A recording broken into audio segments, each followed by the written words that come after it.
Good evening, everybody, and how are we all doing today? It is the Sunday night live podcast chat. Coming from here, the Veg Grower Podcast's Podding Shed. Hope you're all well and had a great week. Now, today's main subject, as I mentioned last week, I've got a little area by my chicken coop that I want to convert into a herb garden. I'm going to ask you for some of your ideas and how you go about it. More on that a little bit later on. Before that, we'll go through what I've been up to over this last week. But first, let's see if anybody is out there. And yes, I can see lots of chatter going on. So first of all, Ballycillian, good evening, Richard. Missed the show last week, but watched it when I got home. We missed you. Lovely to see you. Adrian is out there. Good evening to you. Philly SBB is out there. Good evening to you. And he goes on to say, what a day I had on the plot. Sweat never dried. Please do tell us more about what happened there. Margaret Peacock is there. Good evening to you. Lovely to see you earlier. Turbo Stream is out there. Good evening, Veg Podcasters. Met up with Turbo Stream the other day. More on that a little bit later on. Oracle is out there. Hello, Army. I hope everyone is keeping well. Also, Stuart Jackson, been in our prayers. Nice to see you on last week, mate. Indeed. Hope he is well. We'll find out. Rebecca Hawkins, good evening to you. I was really upset I didn't see you on Friday. I kept my eyes peeled searching for you, but it was so busy. More on that a little bit later on. Hargrave Gas is out there. Evening, everyone. Hope you've had a great week. Did I miss a comment? Digwell is out there. Good evening to you. Hope you are well. What else have we got? Ernie, good evening, Richard and viewers. I trust you are all well. As usual, I'm listening from a hamlet in deepest Dorset. Looking forward to today's show. Lovely to see you and hope everything is well in deepest Dorset. Amanda Joy, good evening to you. Stuart Jackson, mentioned him earlier. Evening, Richard and the Veg Army. Hope everyone is well. I'm doing okay. I have even sown a few seeds, so he is on the mend, and we are pleased to hear that. Kate Spratt has joined. Good evening to you. Hope you are well. Muddy Boots is out there. I've just skipped something. Sorry. Muddy Boots, Jenny Hullett. Lovely to meet you the other day. Hello, everyone. How are you all? Just come in from planting out sweet potatoes, sunflowers, and beans. Richard, the butter beans are making a comeback. Don't jinx them again. I'll explain more on that a little in just a moment. Graham Arnold is out there. Good evening to you. Muddy Boots is out there. Good evening to you. My dad's out there. Good evening and happy Father's Day to you. Beatrice is out there. Good evening to you. I think Nicola has joined. Good evening to you. And as I mentioned, Digwell, if I haven't blooming hot last week, I was sweating like a glass blower's armpit. Indeed. All right, I think if you haven't mentioned your name, apologies, but please do keep leaving us a comment and letting us know what's been happening on your plot over this last week. Now, I've got to say, excuse me, I have had fantastic week gardening based all week. So every evening this week I've been down on the allotment. I say every evening, Monday to Wednesday, been down on the allotment and just really getting the allotment into that really good state. I'm really happy with how the allotment is looking right now. And this comes from the fact that our inspections are due any moment now. So I just wanted it looking really good and like it was ready to go. The thing is, I was away on Thursday and Friday, and I went to Gardener's World Live up at Birmingham. The two hottest days, and I wasn't around to water any of my plants. So it was a very, very worrying time. Made sure everything was really well watered before we went. And when I came back, I can tell you, we didn't have any losses, but everything was very, very thirsty. So, Gardener's World Live. I went there Thursday. I left at 5:30 in the morning and got there for 9 o'clock in the morning. When the show very first opened, had a a lovely wander around. I met up with Turbo Stream, who's out in the audience. Digwell, met up with him. Nigel, Muddy Boots, and Jenny Hullett, all out in the audience tonight. If anybody was there and I missed, apologies for that. And I was there on the Friday where I met Kate as well. And unfortunately, the other people I know I missed, and I'm really, really sad that I missed out on meeting everyone. What else? What did we do there? I had a really good couple of days looking around some of the gardens. You've probably seen it all on Gardener's World if you watch that. The show gardens up there just look stunning. There was so many lovely, lovely things going on that I was really pleased with the day out that we had. And I came back with the 2 days that we had, came back with a few plants, spent way too much money. I got myself a Szechuan pepper plant or pepper tree so I can start creating my own peppercorns. Also got a kiwi berry plant. I'm not sure how that's going to fare, but I'm looking forward to growing that, as well as a few other gifts and gadgets to try out.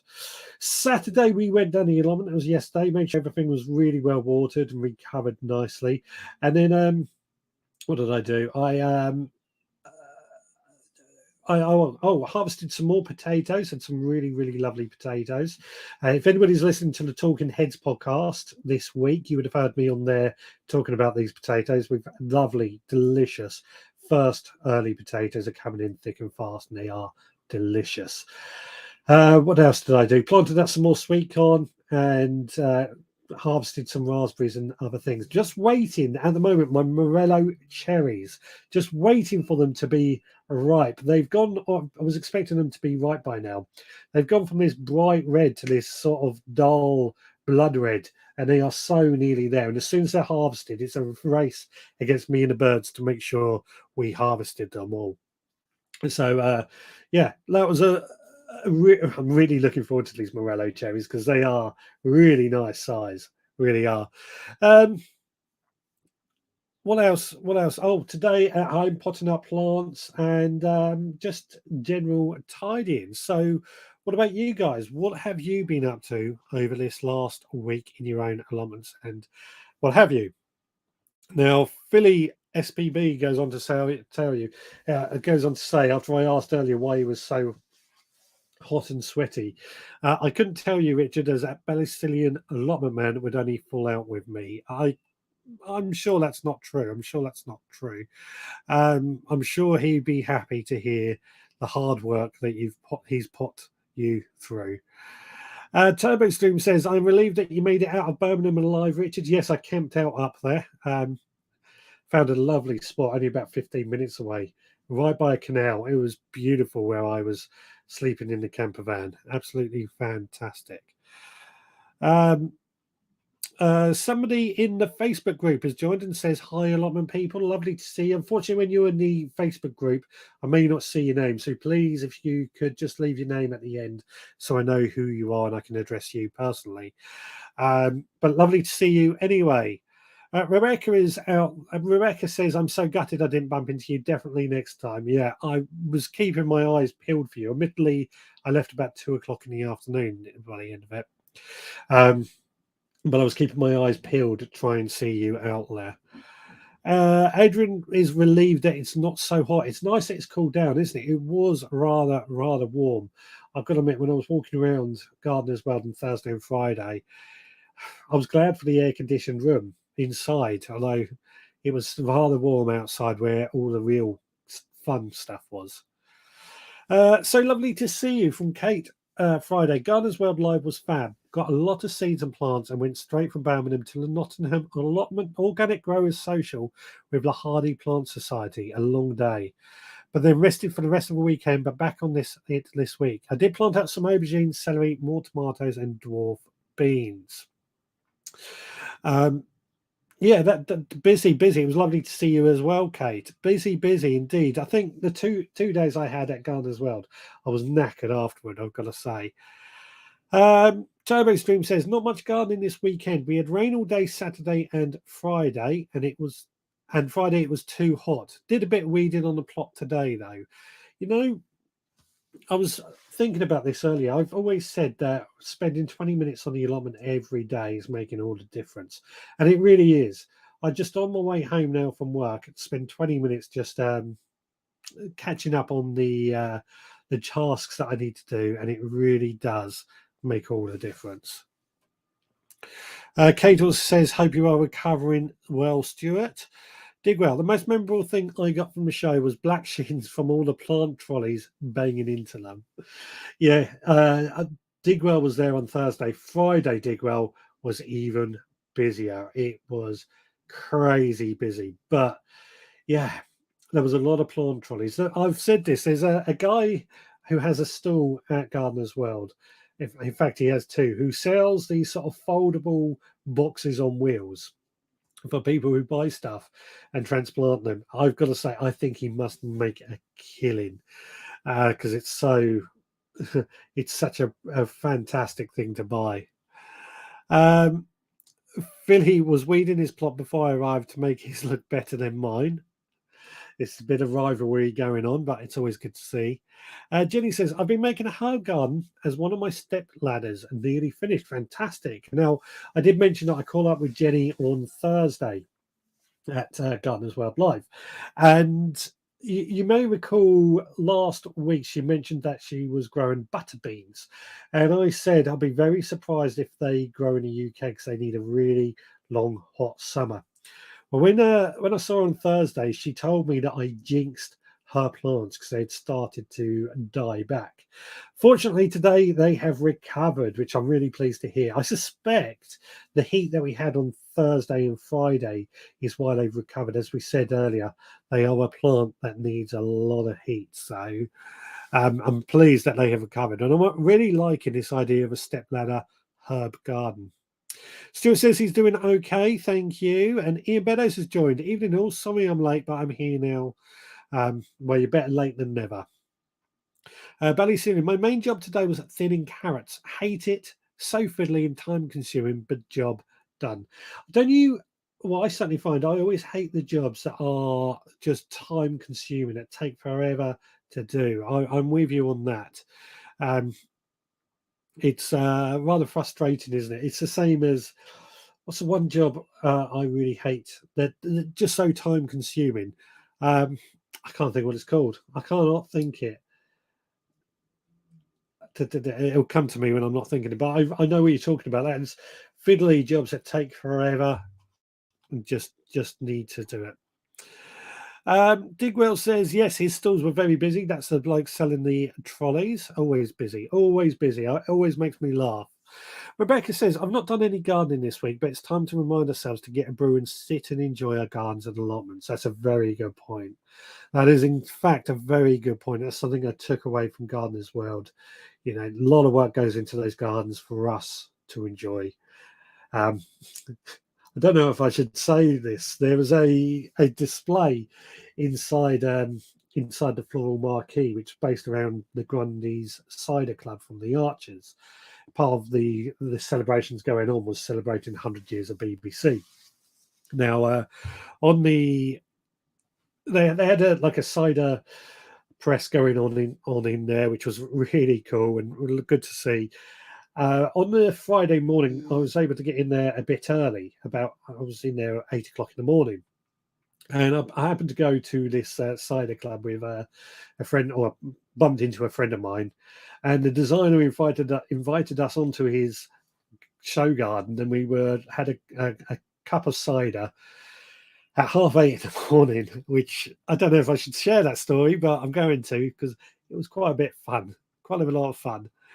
Moneybeats Goes says, saw even bigger trolleys on sale, about 1.5 meters. Some had small kids in them. Yes, I saw those. I used to have one that I used for work, and these are like the four-wheeled collapsible trolleys that do extend out to about 1.5 meters long. You pull them along, and yeah, I saw people selling them there. They look. The one I had, after a while, the welds went on it, which is why I don't use it anymore. But again, I can't believe people are actually buying these things at this show to make it all the better. Jobs with no output are the ones that pee me off. Yeah, I know what you mean. The jobs that just don't get you anywhere. Turbo Stream. Earlier on in the week, I sowed some replacement French beans. The ones on the plot seem slow to get going. A lot of people are saying that, actually. A lot of people are having troubles with beans from what I've been hearing. Thinning carrots and picking out stones are two of my favourite jobs. I can get right into it. Well, I'm sure there's plenty of people who would let you do that job. Um, I've got to admit, it's one of those jobs. I hate those jobs that just seem to take forever and are fiddly and what have you. But yeah, if you like it, all the better. Digwell didn't see a didn't see a stall selling small kids. Fair enough. Fair enough. Jenny says, I love the cider garden. I cheated and popped my shopping on my walker. I could fit more on. Indeed, I was walking around with bags all day. I could have ran out to the van and just left it in there, but I didn't. I decided to carry them around. I had a lot of gear with me. Anybody who saw me will testify. A lot of camera gear and stuff. So yeah, I think we have gone up with that conversation. So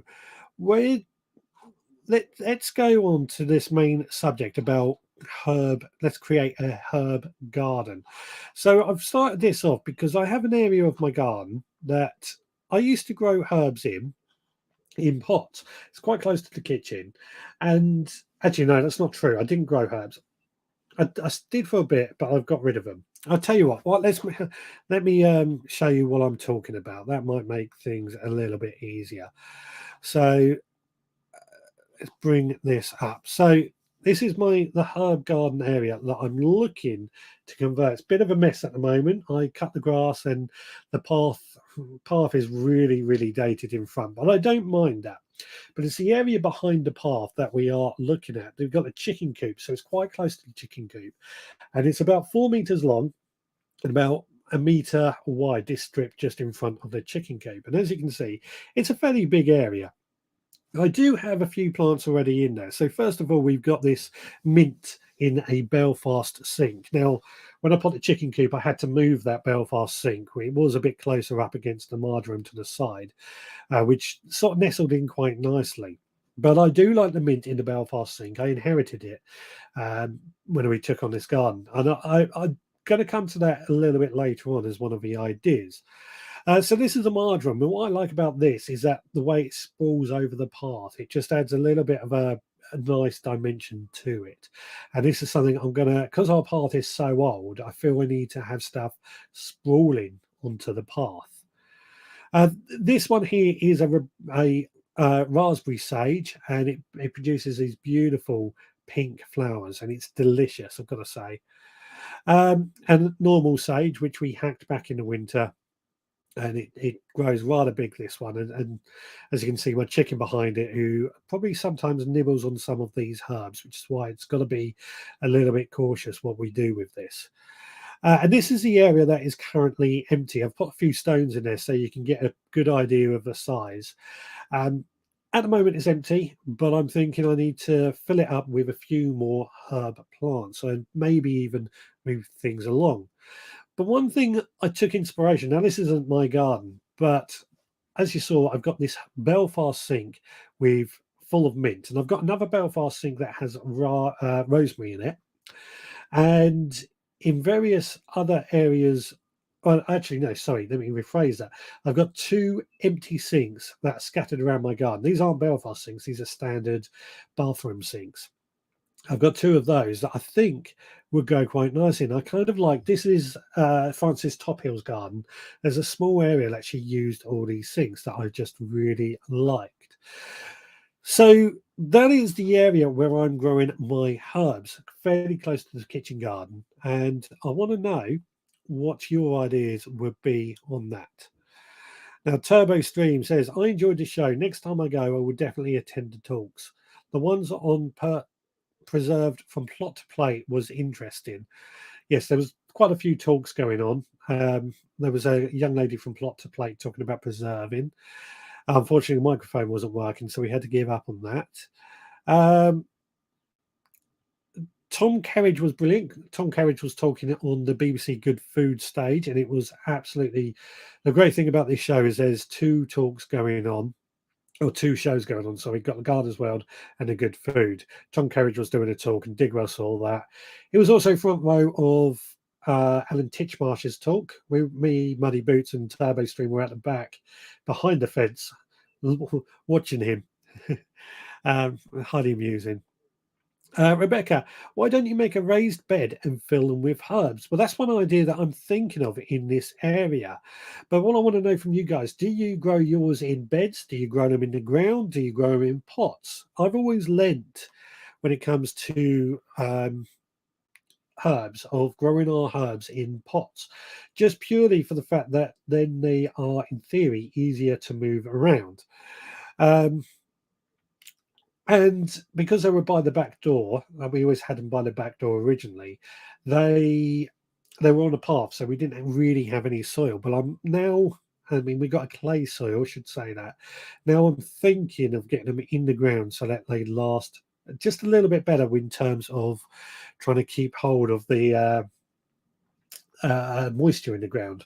Any plant that's in the ground does seem to hold on moisture better. Digwell says, love that collection of sinks. There are several on Facebook, etc., near me at around £15 each. Yes, I do love, I really did love. I mean, Francis's Top Hill Garden gave me a lot of inspiration.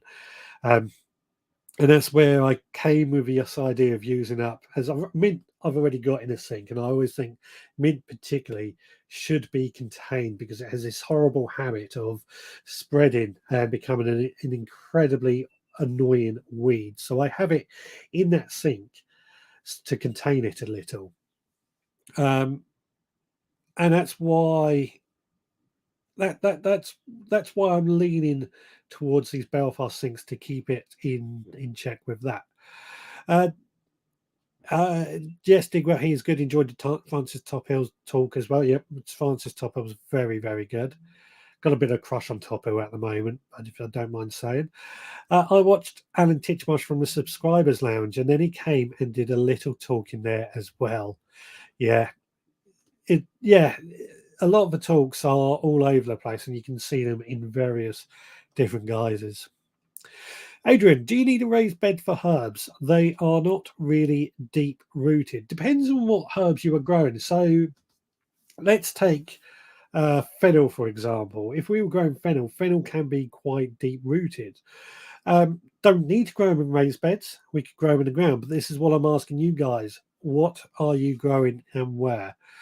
My herbs are in two areas. Some are in my veggie pod, and then I have mint, chives, and rosemary in an old wooden box next to my veg patch. Yeah, I have got annual herbs growing in my veggie pod as well. I should have mentioned that. This is more perennial herbs I'm looking at. But again, we'll see what you guys say about this. Idaho Garden Girl, good evening to you. She's joined. Hope you are well. Jenny, I need an old cement mixer for rosemary. I agree with Francis. I agree Francis was amazing. So what Jenny's alluding to there, unfortunately, I've got a photo of it. There's an old cement mixer container in her plot that she had rosemary growing in, and it looked really good, gotta say. And it gave me quite a few ideas. I thought a fig tree might go quite nicely in a cement mixer as well. I've got this sort of idea of just catching all these bits and pieces and seeing what we can find. I have a split hexagonal wooden bed. I sent a photo earlier. You did, unfortunately. I was a bit too late to get on the show, so apologies for that. I have a split hexagonal wooden bed I sent for my herbs. Worked quite well, and I got it for £10 on Facebook Marketplace. That's interesting. I'll check that. Ballycillian, I grow my herbs in pots buried in a raised bed. Then, if one dies or goes off, I just lift the pot out of the raised bed and replace it so I don't disturb the roots of other plant herbs. That is a very good idea. That is a very good idea. There was these bags, I remember a while ago, bags, they're mainly for trees, but you would bury those in the ground with a plant in it so that they were easy to remove. But I do like this idea a lot. Do herbs need a sunny spot? I have a potential spot by my back door, only sees the sun late in the afternoon in summer. Depends on what the herb is, I would say there. So your Mediterranean herbs, so your rosemary, your thyme, they will need some quite sunny positions. But some other herbs, I'm trying to think of an example. Mint is pretty shade tolerant. Uh, Lemon balm is quite shade tolerant as well. They don't need it so much. So there's no there's no one specific herb that there's no one condition for all herbs, I would say. My kitchen door is north facing, but the land away from the door leads to a road and is more open, so may be able to put herb garden there or just in the current veg garden. I like the idea of having a dedicated herb garden these days. I see this a lot in some of the gardens that I go and visit, is they have dedicated herb gardens. And I know I've got the chickens in mind, but I just feel that a dedicated herb garden is better all round. Beatrice, that is a great idea, Ballysilene, indeed. I'd never thought of fennel. Well, there you go. That's what this is all about. I agree with Toby Streams agree with Beatrice that Ballysilene's idea is a great idea. I like washing machine drums as an idea as a planter for free draining plants like herbs and cheap to buy compared with large planters. That is a good idea, actually. That is a very good idea. I've got some washing machine drums I could incorporate into that. But Nigel, Muddy Boots, how about using an upright strawberry planter with a different herb in each pocket? That's a very good idea. Or take a plastic pipe, stick that in the ground, and drill holes in the side of that and put herbs in that. That's a very, very good idea as well. And Jenny also says, on my ladders, so she's got some wooden, we may remember from her garden tour a few weeks ago, wooden ladders that she grows herbs on. There's sun loving herbs in pots on the top runners, and as you go down, the ones who prefer shelter or partial shade, all in pots, they will stay small. Plus, makes watering easy. So yes, that's using the ladder to create the better conditions for the sun-loving plants. I like that idea as well.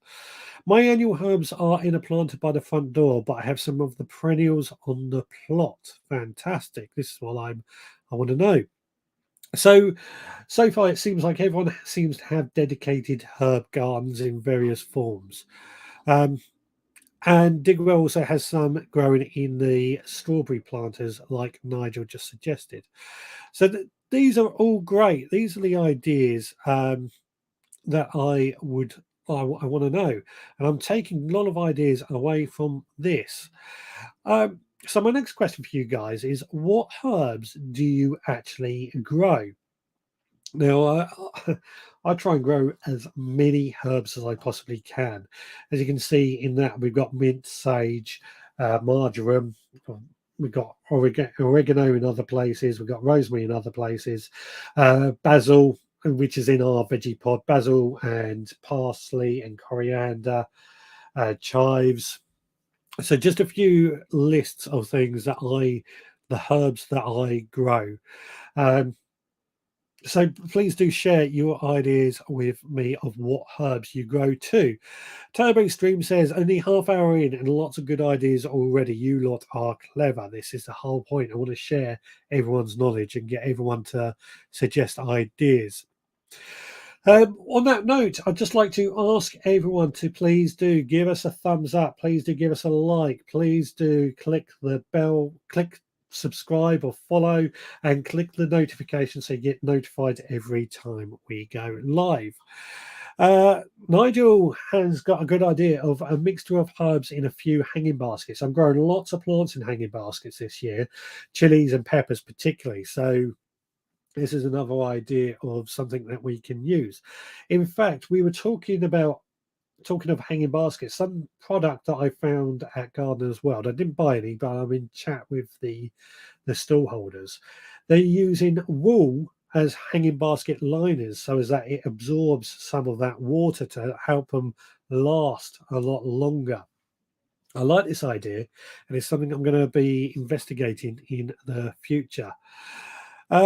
Stuart Jackson says all my soft herbs are in my veggie pod. So what herbs are they, please, Stuart?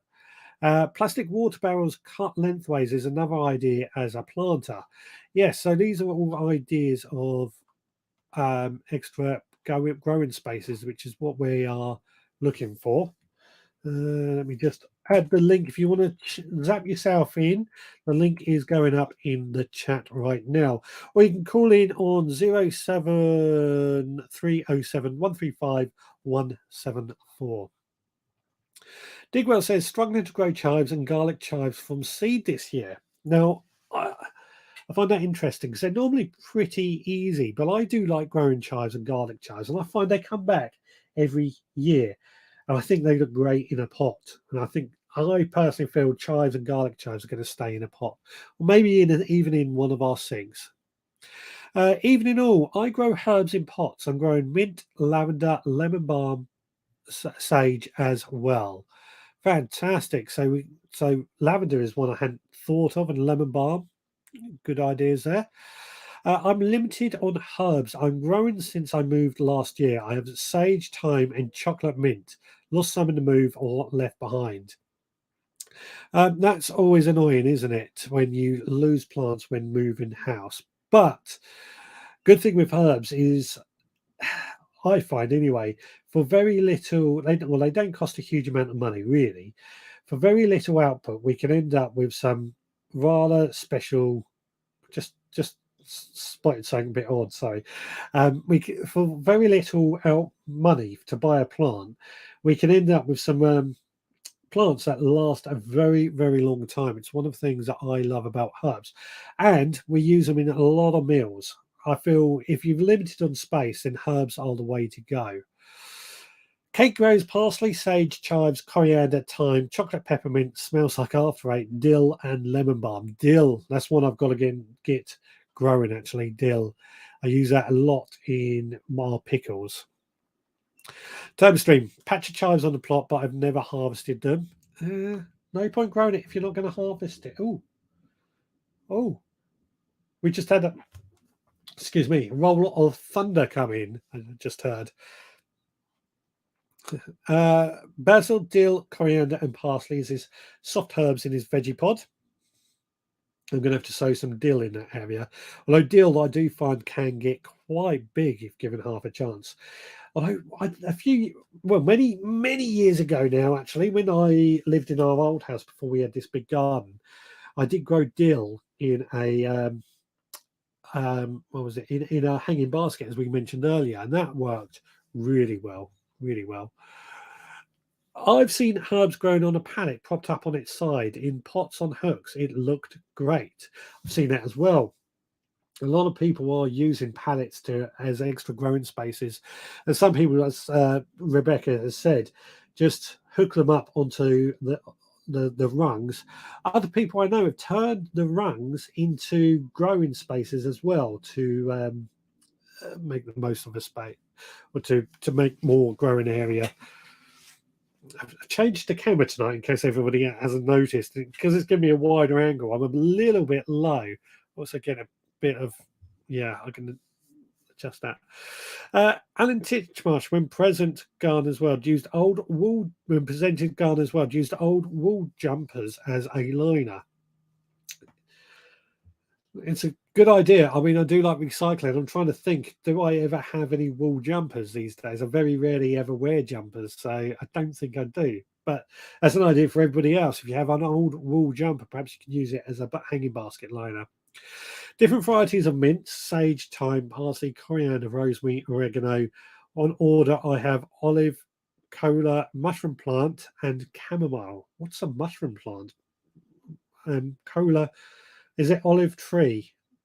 Cola is cola. Yes, of course. That's I know Coca-Cola originally. The cola flavor came from a plant, so it'd be interesting to know that.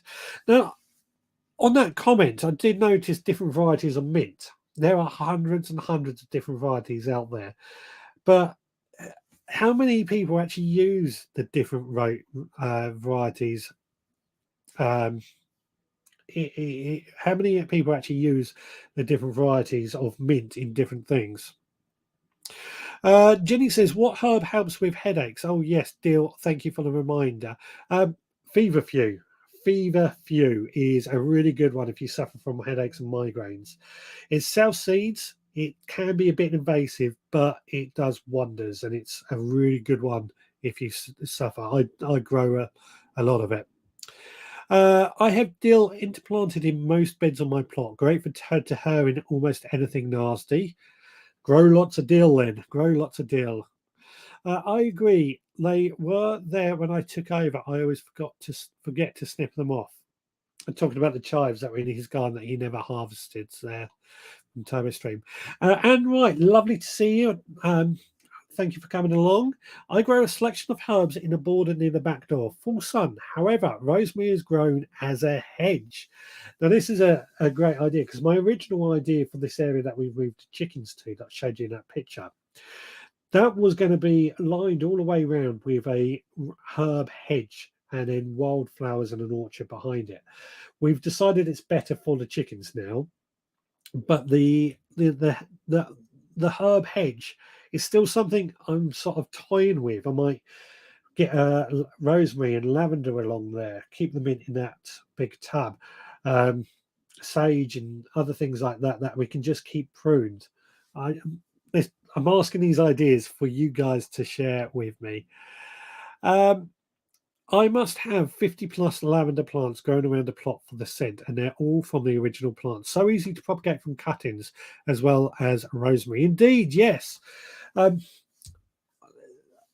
rosemary plant, you take cuttings, you can end up with a lot of plants. In fact, I try and take cuttings every year from our rosemary plants, just so I've always got that backup.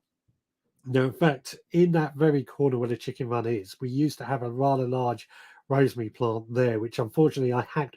Well, basically it got too woody, so I hacked it back and it died. But I'm thinking another rosemary plant will go quite nicely there, as well as lavender. Also, herbs make great companion plants. I use curry plant, rosemary, etc. as slug barriers, many flowers, and great for bees. Yeah, I mean, part of the appeal of this herb garden is it's going to be great for wildlife. It's also going to create this beautiful smell every time we walk past, which is one of our ultimate aims. Being with the chickens should hopefully give the chickens a little bit of a treat to munch on when it grows inside their run. Lots of different uses for this herb garden. I love chocolate mint. I use it for a mint infusion. I've always been... I found chocolate mint, particularly, or the flavoured mints, are great for the first 2-3 years. Then they start to sort of seem to just revert back to the simple mint flavour. My experience might differ from everyone else's, just what I've noticed. Idaho says, I grow different mints for teas in large pots. Didn't think about growing mints for teas. Chives and garlic in the ground, and in pots, parsley and oregano in the ground as reseeding naturalized herbs. Borage reseeds for me. There we go. Yeah, so making gardening easy by allowing the plants to reseed themselves. That sounds like a rather good idea. Growing for teas. You've got me thinking I need to get some Moroccan mint again. Peppermint is good for headache and migraines as well. Olive herb. I've never heard of olive herb, so I've been very interested to that. Cola herb, great for drinks. I really want to try this now. I'm going to have to try and find some cola herb. Mushroom plant is a plant that tastes like mushrooms. Too many mushrooms in my diet can make me poorly, so hoping this will be great. I've got a mushroom allergy, so I'm wondering if this is going to be a way around it. I'm not sure. I have binned all the flavoured mints and now I just have the basic one and a Korean mint for tea. Why did you bin all the flavoured mints, Digwell? I'm interested to find that out. My hedge was grown from cuttings from Anne. And yeah, fantastic. This is a great idea to really get more plants for very little output. How does everybody take their cuttings? Share that with the audience. I got my own sort of unique way, but I'd be interested to know how everyone else takes cuttings. It's really difficult to overwinter rosemary here. It gets very cold, but I cover with a pile of leaves and an upturned bucket for insulation. And some years it will survive. Well, rosemary is a Mediterranean plant, so it needs a lot of heat to keep it going. So I'm not surprised that you take it to that level. Idaho, I know, can get very, very cold. So, yeah. I've not heard curry plant mentioned yet. I use it in many dishes. Somebody did mention curry plant, and this is another one I think I probably should try and get hold of as well. I've tried in the past to grow curry plant, but I find it's pretty difficult to grow. I found. Saying that, it's been a long time since I tried doing it, and that was in my old garden, so it might be better now. Idaho says, I love the chocolate mint in ice water. Yep, that sounds good. They say don't grow different mints in one container as they end up tasting and smelling the same. That's what I found. I did find that. Um, I just wasn't using the fancy mints enough to warrant them taking up the space.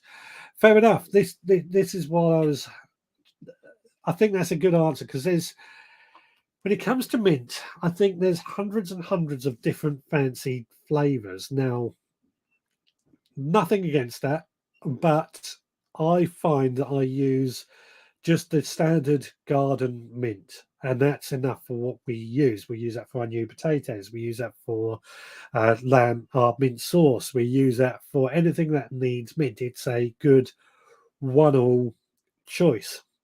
The only thing I used to make was mint tea using Moroccan mint, and I found that the Moroccan mint was much better for making mint tea. I'm not a tea lover, I'll be honest, more coffee drinker, but mint tea was another good one that helped with a few of my migraines.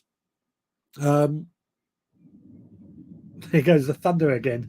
I don't know if the microphone is picking that up, but we are getting a proper thunderstorm coming tonight. Stuart says, what is the best mint for new potatoes, please? As I can put load in the plan, but still not taste it. Thanks. I find your standard garden mint is the best for new potatoes, but pick it in the morning when the oils are stronger. That's the only thing I would say that might be going on there that you might want to look at is when you are picking your herbs. Like all herbs, they are best to be picked first thing in the morning when the um, when we have when the oils are more intense in the morning, so they hold on to that flavour for a lot longer. Digwell, sorry, that's why I laughed. Richard has a bad stomach. That's what that rumbling is. Yes, can hear. We had thunder yesterday. We had thunderstorm come through the night. It was fantastic. Watered the garden really nicely. A lot of rain. Digwell says to pick young leaves, Stuart, as well to get that nice flavour.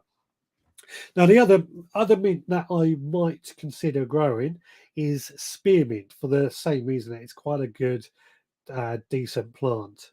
But the risk with that's not so much a risk actually. It's just another plant that we have to plant.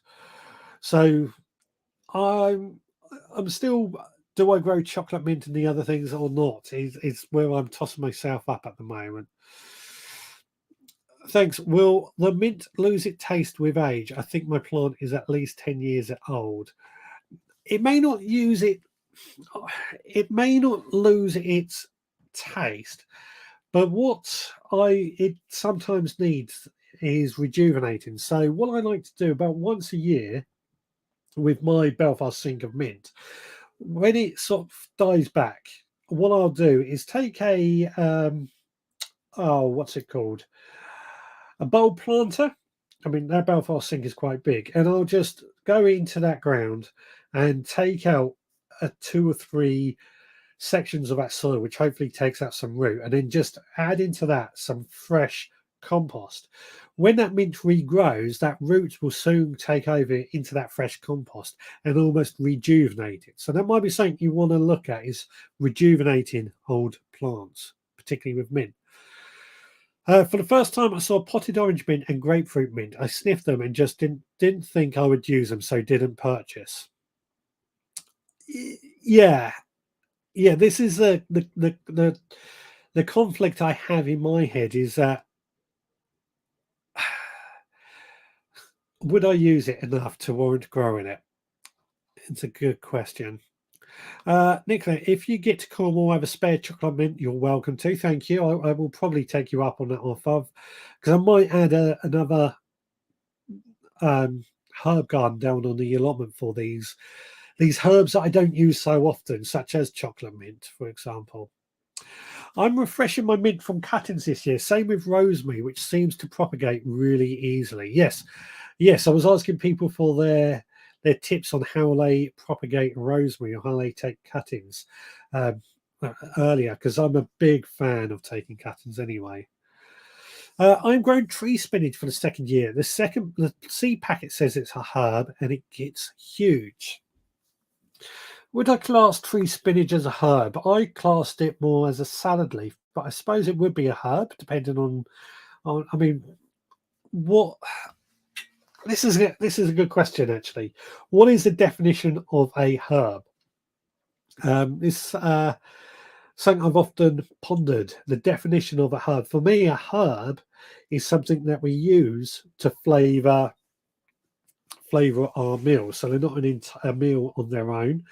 Um, they just use to impart a bit of flavour. So garlic, I would class as a herb. You do use garlic. I mean, I grow a lot of garlic, and I use a lot of it as a way to add that garlic flavour to a lot of meals. That's a herb. It's not going into this herb garden because I grow quite a bit of garlic, so that will continue to grow down on the allotment. I wouldn't put shallots or onions in that category though. Idaho has. I've never heard of tree spinach. I yeah. I don't know what if it's called anything else out in the Americas. I don't think it's called anything else, but it's fairly new on the block over here. I think I heard about it about 7 years ago. A herb is an addition to a dish. It is not the dish. That kind of my perception as well. Cutting strip lower leaves. Take cuttings, strip lower leaves, pot around the edge of a clay pot with lots of grit for drainage. Um, yeah, yes, that's exactly. Well, yes, I tend to take a cutting, rip the lower leaves off, and then pop them into seed sowing compost, particularly root trainers, depending on what it is. Similar to that, quite a gritty compost is needed. But I also dip mine in seed rooting hormone just to help it along. Interesting question. Would you class ginger in that category? I would class ginger in that category entirely. And in fact, I should have harvested my ginger already. I've just noticed it started to regrow. Um, I'm kicking myself. I probably should still harvest my ginger and just try and keep the growing pieces going. I'm going to have to remind myself to do that this week. Herb, a leaf to add additional flavors. Yeah, that would be my definition as well. Not necessarily a leaf, but a part of the plant that we add to add additional flavors. So, spring onions, then, would you consider that a herb?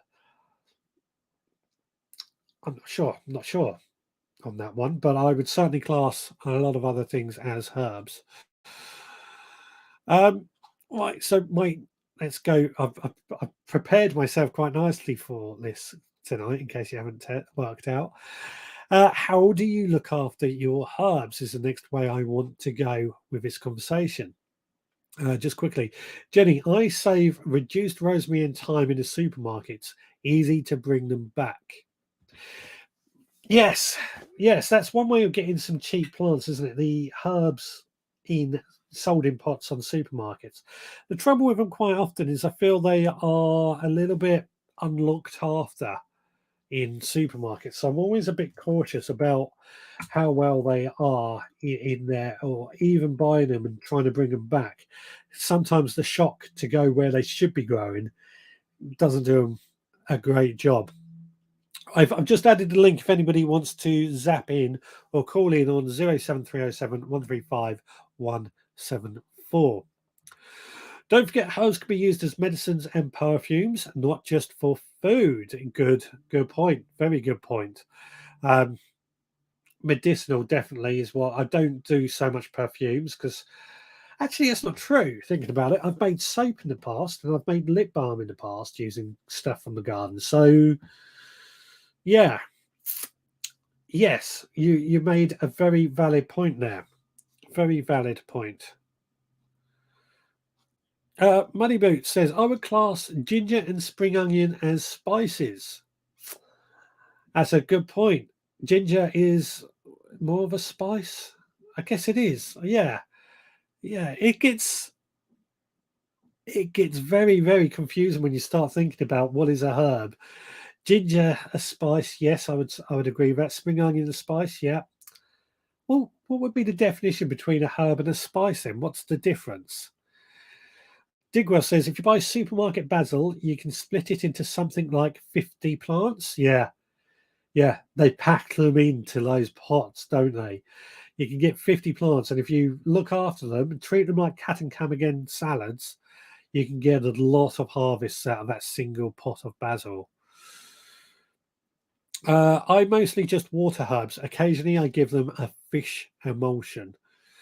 So that's a fish emulsion. Is that a fishy a plant food made out of fish? Or what? Just remembered we are making pizza herb planter to go next to the barbecue. We have lots of pizzas on the barbecue and just wanted a last minute herb. Good idea. Very good idea. This is why I try and grow our herbs as close to the back door kit, as close to the back door where our kitchen is as possible, so I can just walk out and get our herbs. We do that quite often, actually. If we are cooking and we need some herbs, we do quite often just walk out to the garden, get what we need, and then come back in and harvest what we need. Um, but yeah, could I grow them next to our barbecue? No, our barbecue is up against the fence on the south side of our house, and it gets very little light. So, however, just the opposite side of the garden, we could. Herbs are leafy, spices a bit more rooty. So, does that make garlic a spice? Because I see garlic often sold as herb. Um, this is a very interesting question. I didn't think I would be coming up with tonight. Plant food from fish is used a lot over here. I know we have fish blood and bone, which is fairly similar, I guess.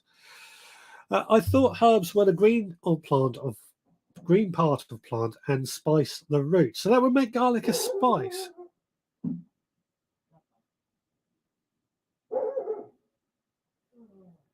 There's a dog barking. I thought that was Roxy for a minute. It's not. Um,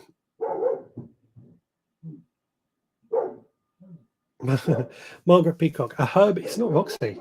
It's not Roxy. Margaret Peacock. A herb is any plant with leaves, seeds, or flowers used for flowering food, medicine, or perfume. Leaves, seeds, or flowers used for flowering food, medicine, or perfume. So where does garlic fall into that? Good question. In general, herbs are the fresh part of the plant, while spices are dried root, dried stalk, seed, or dried fruit of the plant. So spices is the dried, is what Digwell is saying. That. But then we dry herbs. We dry herbs, don't we? Oh, this is really, really starting to get into my head and make my head hurt. And let's get fish fertilizer is a common brand over here. Yeah. I don't think I've seen that one over here. I always presumed that herbs are leaf crops, whereas spices are seeds, roots, etc. Yeah, I mean, this is what I'm trying to figure out. This is starting to hurt my head a bit. Margaret says spices are an aromatic or pungent vegetable substance used to flavour food, e.g., cloves, pepper, or cumin. Oh, good question. Blimey, we're getting deep into it tonight. It is. It's making my head hurt trying to think the difference between a spice and a herb. I just call garlic a bulb. Good enough. A spice is only used dry, though. A spice is only used dry. But ginger, you can use fresh or dried. Mm. Yeah, this is getting confusing. Let's call them all plant favourites. Yeah, I think that's what we're going to do. We'll call it plant plant flavourings, because that is starting to make my head hurt. Anyway, how do you look after your plants? That was the original question that started this debate. How do you look after your herb plants? Now, I gotta admit, I don't have a dedicated watering regime to my plants. I know some plants, some herbs like more water and some like less. I just try and wing it and see what happens. Trying to figure it out. You do individual plants like mint, for example. Mint, I know, does like a lot more water, so therefore it should be watered more than, say, rosemary, which can tolerate a bit of drought.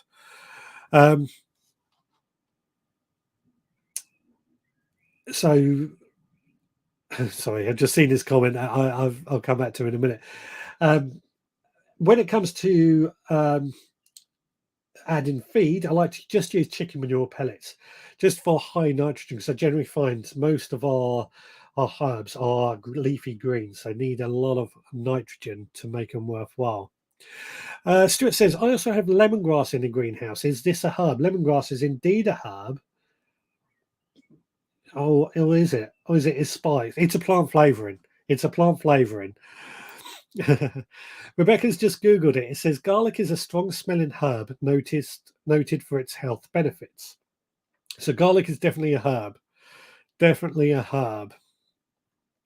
Jenny says, is it only herbs that are used for medicines, both historical and now? The healers and witches all collected herbs. I think they would use spices as well, wouldn't they? Yeah.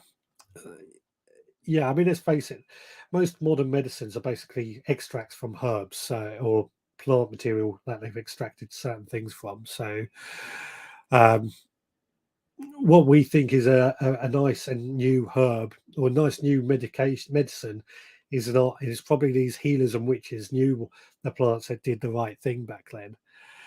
I eat the root and the scapes of garlic, so it's classed as herbs and spice. Yeah, it's plant flavorings. We're calling it plant flavorings because that is just the way we can describe it. So please do, if you're enjoying this and I haven't hurt your head by trying to think of the description of what a herb is, give us a like, give us a thumbs up, give us a follow, give us a subscribe. Don't forget to click the notification bell to know that we go live, even though we go live every Sunday at 6. It's always good. I can see who's liking on Facebook and who's not liked on Facebook so far. So I'm looking at you. Rebecca says, although underneath it says garlic, it is botanically a vegetable. Oh my God, give me strength. It does get really confusing, doesn't it, when you get into this difficulty of trying to define a herb. And this is why I think I probably won't grow garlic um, in this herb garden. And garlic grows on the allotment. Oh, it's confusing, isn't it? It's very confusing. Digger says, oh my lord, don't start on is tomato a fruit or a vegetable? And why are raspberries called berries but are not berries? My head hurts.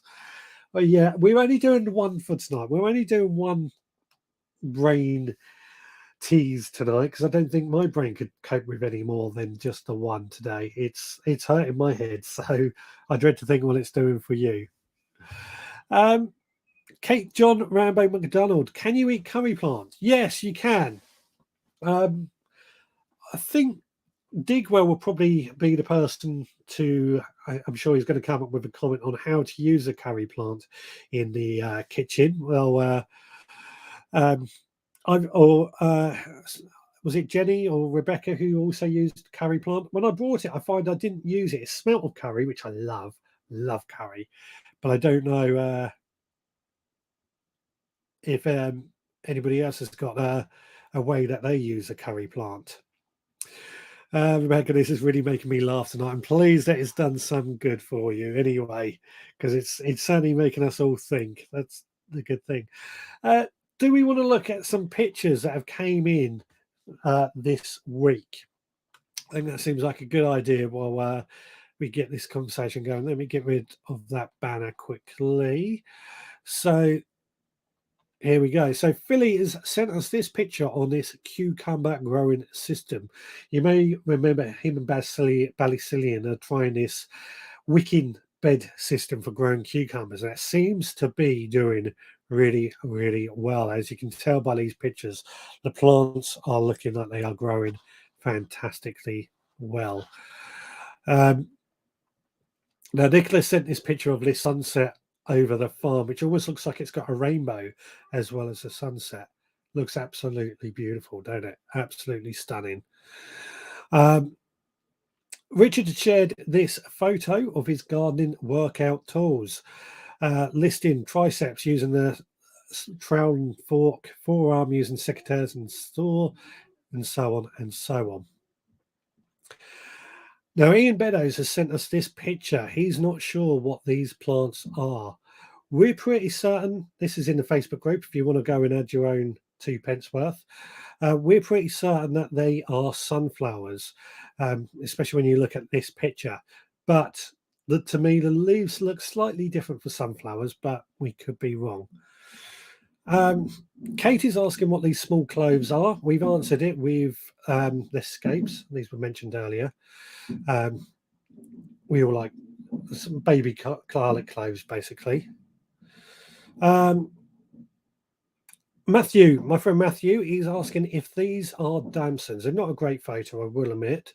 I think they're green gage. They're on his neighbour's allotment and they've just gone spare. So, what do you think? Again, that's in the Facebook group. And this is the last photo that Steve shared, taken by Nigel, and it's the latest boy band. Keep your eye out. They are going to be pin up on all the teenagers' bedroom walls soon. What a good looking lot. That's all I got to say. What a good looking lot. And that is it for the. Sorry, remove myself. That is it for the photos for this week. Please do keep sharing your photos. They can go on in the Veg Grower Podcast Facebook group. They can be sent to me via social media or by email richard@veggrowerpodcast.co.uk. Jenny says rabbits and slugs hate curry plants. So that might be an idea. If you suffer from rabbits and slugs, curry plant to keep them away. Digwell, yes, I use curry plant like any herb for gentle flavour of things like eggs.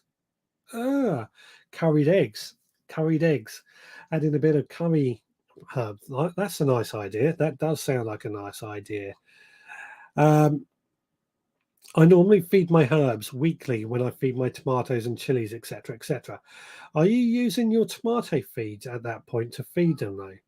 Or are you using a different type of feed? Digwell, that sounds amazing. Please share/send recipes. Please do, Digwell.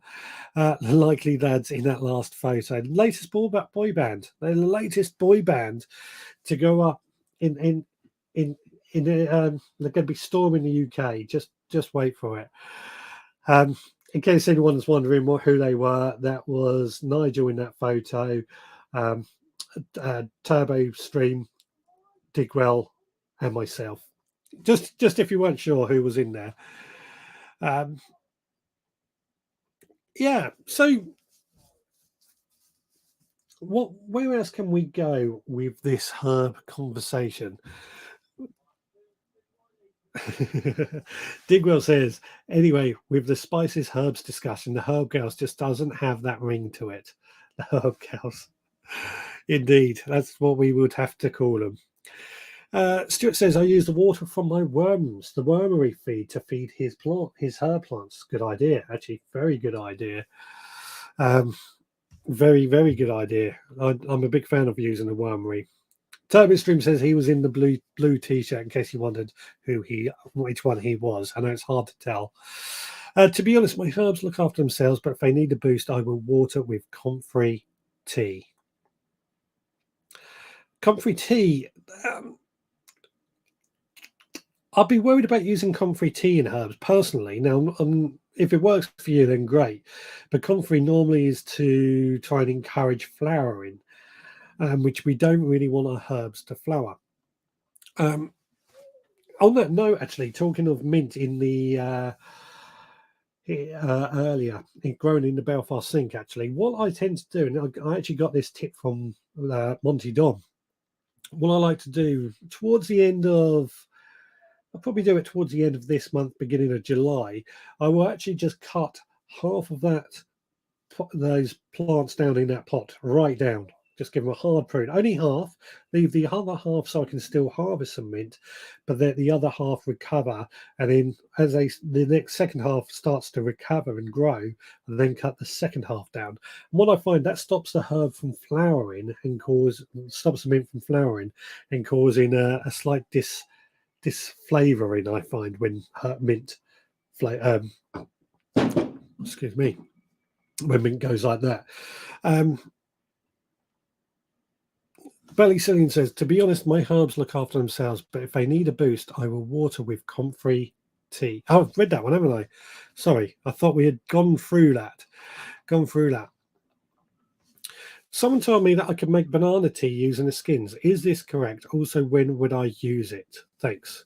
It is true. Yes, you can make banana tea using the skins. I think I said this on Monday's podcast. Take your banana skins, put them in a tub, a container, and cover with water. Leave it for about 2 weeks. Drain off the liquid and keep the liquid.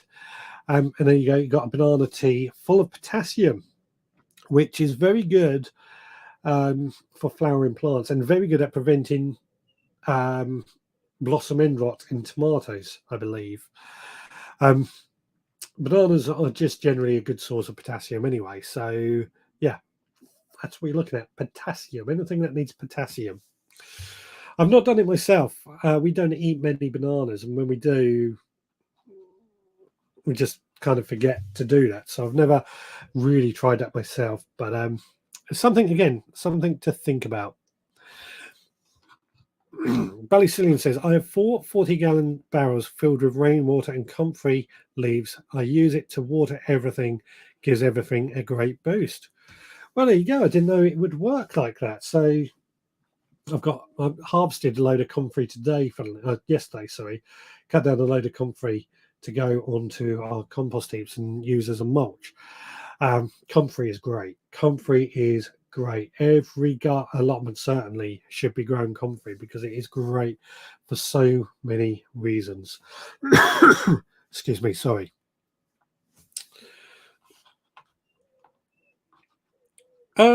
Right, where do we go with this conversation now? I've asked all the questions that I wanted to ask. Has anyone got any question on this very subject of how to create a herb garden? One thing I was thinking when I'm thinking about these subjects and things to go is a method of gardening, particularly growing herbs, called a herb spiral. And this is very similar to Jenny's ladder. And I thought about doing a herb spiral, but I don't think it's quite going to work here. Might be able to do it on the allotment. That might be where we do it. And the idea with a herb spiral is obviously you make a spiral mound. At the very top would be your Mediterranean plants. And as it goes round, you line it up with a compost. The things to the north, where they get least sun and therefore more moisture, is where you plant the plants that will respond better to that. I've been thinking about this a lot, about doing this. I just never had the time, the space, or the inclination to really look into it. Has anyone done a herb spiral like that? You can make your Belfast sink look more rustic by covering it in hypertufa. What's hypertufa? I've never heard that. Is comfrey a herb, vegetable, or weed? It's technically classed as a herb. It's how do I phrase this correctly? They say it's not safe to eat, but people used to eat it. It had medicinal benefits. In fact, if you cut yourself, it can heal your They used to use it for healing broken bones, believe it or not. It's very, very good for that. So probably for medicinal reasons, it's a herb. Ernie says, are mint evasive?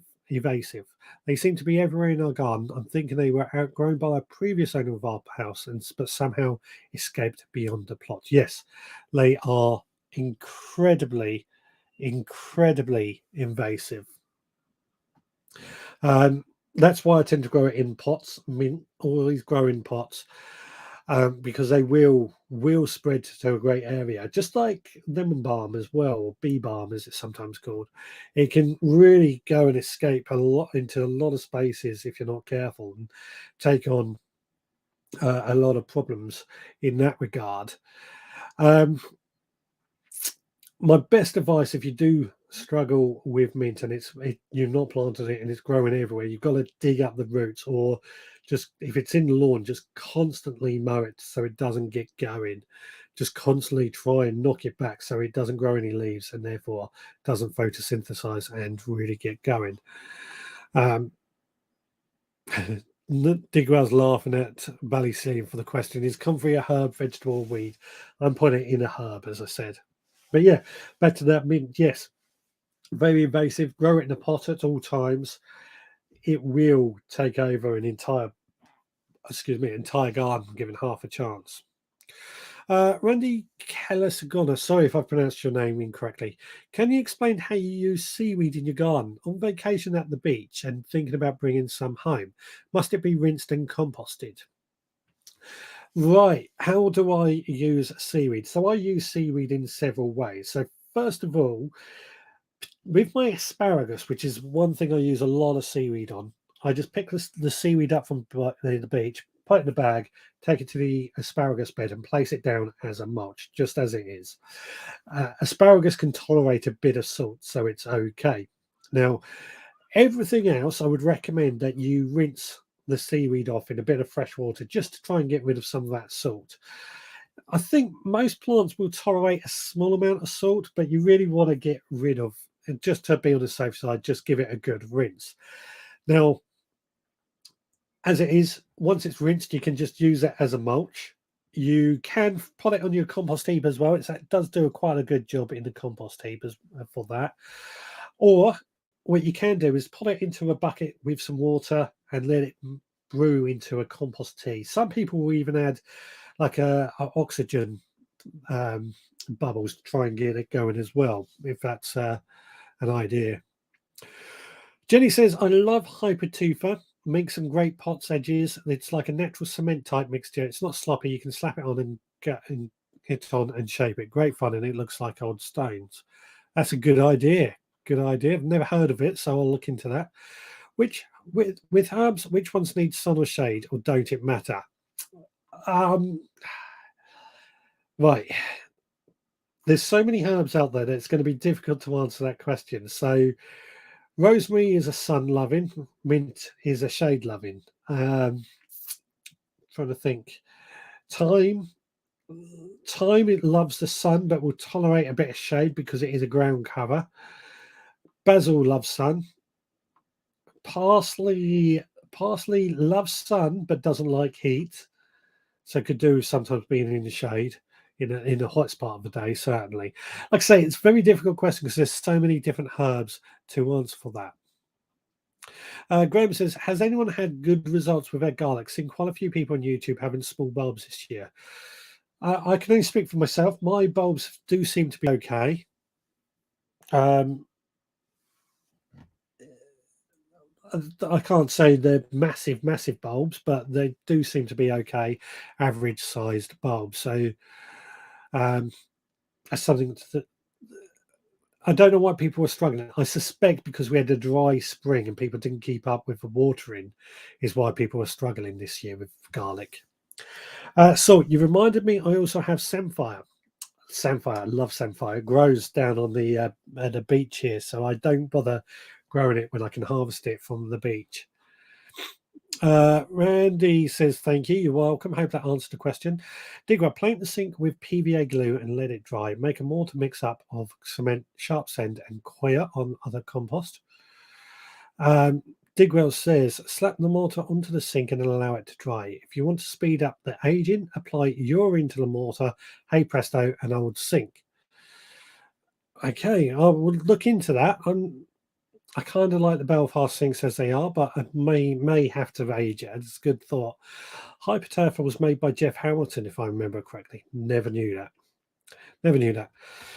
Richard, I meant to ask, can you use seaweed washed up on the beach to mulch asparagus, as you said, or is all the goodness out of the washed up seaweed? No, use it. Use it as it is washed up. That's all I use. It's no good trying to damage seaweed that's growing out in the sea. One, because you have to swim out there and get it. Just use what's washed up. Especially good after after a storm. You get a lot of seaweed washed up. That's dead, so it's not going to do any harm you picking it up and using it. And like I say, when it comes to asparagus, I just throw it all down there. And I've done that this year, and I've grown some of the best asparagus I've ever grown. So I'm repeating that as we go on. I'm constantly going to be, from September onwards, when Roxy can walk on the beach, I think every night we're going to be down there getting some more seaweed. My garlic is rubbish size, very small. And Digwell also says, not a good year with me for me with garlic. See, my garlic's been okay. Decent size bulbs, so I'm quite happy with them. And I suspect, no, I just remember what I did differently with my garlic. I added squelch, and that obviously added a mulch, so it's held into moisture, but I also added nutrients to the ground. Even my onions are doing better with squelch, so perhaps that was the key why I've got such good garlic this year, using squelch. Don't know. It's just, I mean, just me thinking out loud here. I'm guessing that is my onions though. Some of my onions are like that. So I know, like that. Really good size onions. Really good size onions this year. Legally, you're meant to get permission to harvest even off beaches seaweed. I think if it's washed up, it doesn't matter so much. But I believe you are, yeah, probably best to be on the safe side and get permission from your council.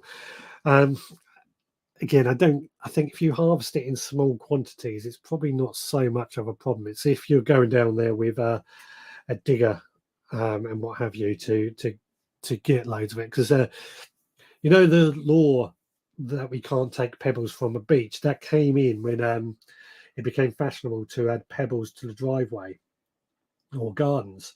And the reason was that people were going down to the beach with JCBs to get all these stones to create their gardens. So they brought that law in to prevent that from happening. They don't mind people taking the odd one or two pebbles, but huge things like that is where they don't want it. My garlic are looking good, but my onions are still small. But my spring onions have never been better. Yeah. Are your onions overwintered or spring planted onions? That's my question there. I lifted a few garlic today from my second plot and they look better. We did have a dry spring. We did have a very dry spring, and I suspect that was the problem as to why the garlic has been problematic for many people. I could be wrong on that. I'm just thinking logically. Digwell, the best year I've ever had with garlic, and I haven't a clue what variety it was a bulb from a supermarket and cloves planted last November. Yeah, I've always heard of growing garlic from a supermarket bulb, but I might try it one year just to see how it gets on. Digwell says the Duchy has granted permission for all non-commercial seaweed removal, as long as it's not excessive. That is Loxy. I recognise her bark. As long as it's not excessive. Not many beaches owned by councils now. No, they're generally owned by the Duchy. Is she gonna want to come in? Shall we see if she's gonna come in tonight? I doubt it. All right. Oh, she's loud today. Let me try and make a bit more room. We've only got 10 minutes of this show left. Let's see if she comes in. It's quietened her down now. Yeah, I did think there was something like that, that it does allow us to harvest seaweed nowadays, and that's why it's not so difficult to do. Over, oh, right. So Stuart says over winter garlic and onions. I was wondering if they were small because they were spring planted. I normally find they bulk up after the longest day, which is Tuesday, Wednesday. Jenny says, you are right. You do need to ask about seaweed because of eggs laid on them. The tide takes them back in. I was talking to a marine scientist at Easter in Devon. Um,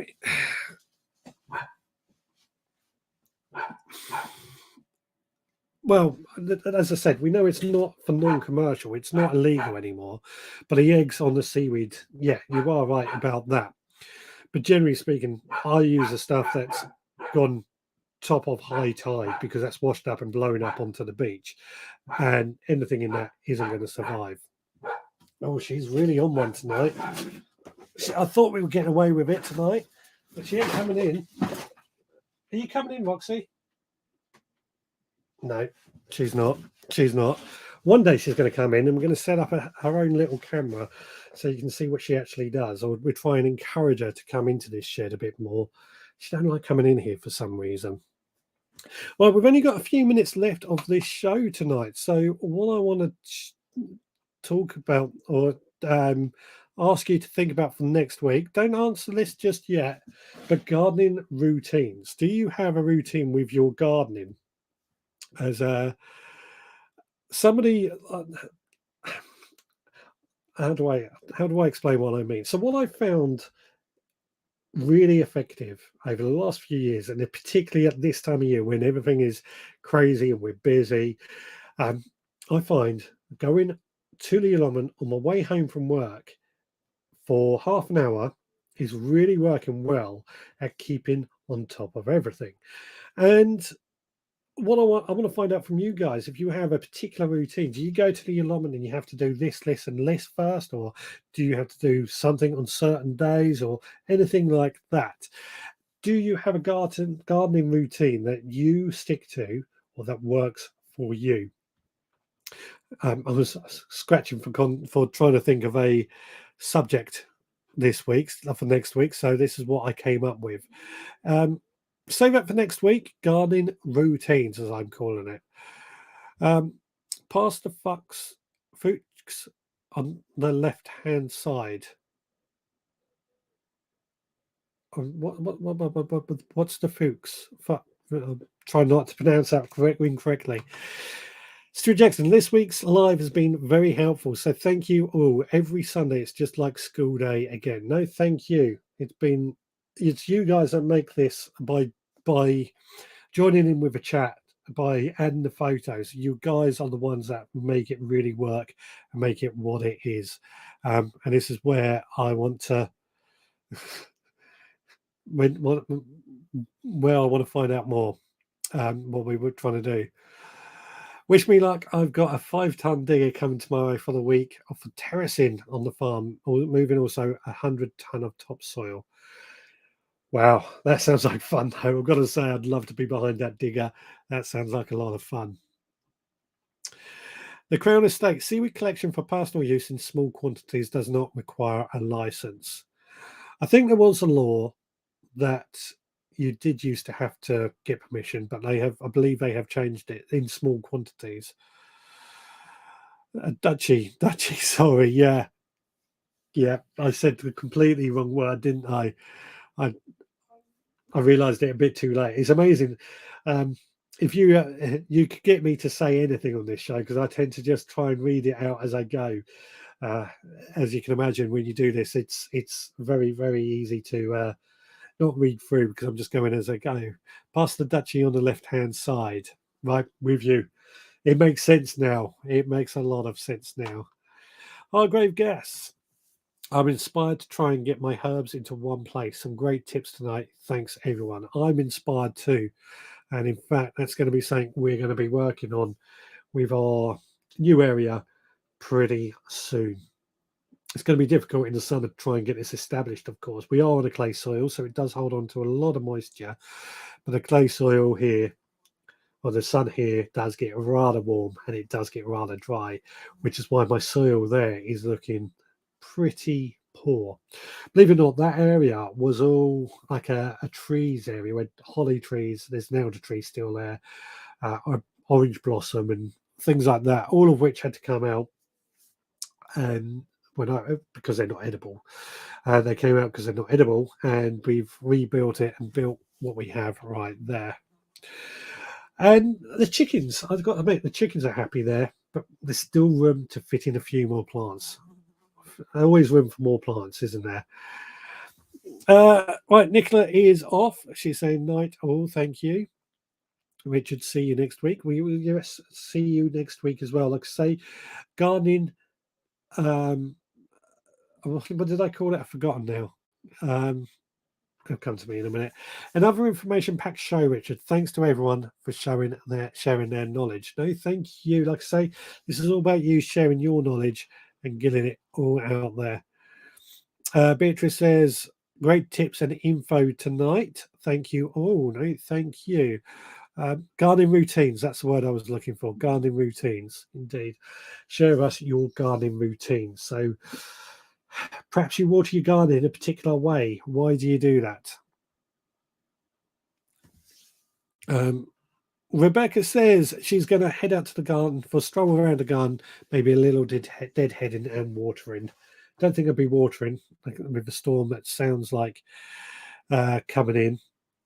Won't need to do that, but I'm going to have a wander around the garden and get things out. Gardening routines, you said. Yep, gardening routines. Nice one, guys. Berkeley show for me next Sunday, but I'll be back. Wish me luck. Good luck next week. I want to know how you get on at your show. Perhaps entering shows might be a subject we discuss on a future podcast as well. I know, another great show. Thank you very much. Thank you for joining. Great show as always. Lots learned. Thank you, everyone. No, thank you. Thank you for all the information. I'm on vacation in Florida, but now I'm thinking I should research whether or not I'm allowed to harvest seaweed. Depends where you are in the world, but do look into it beforehand.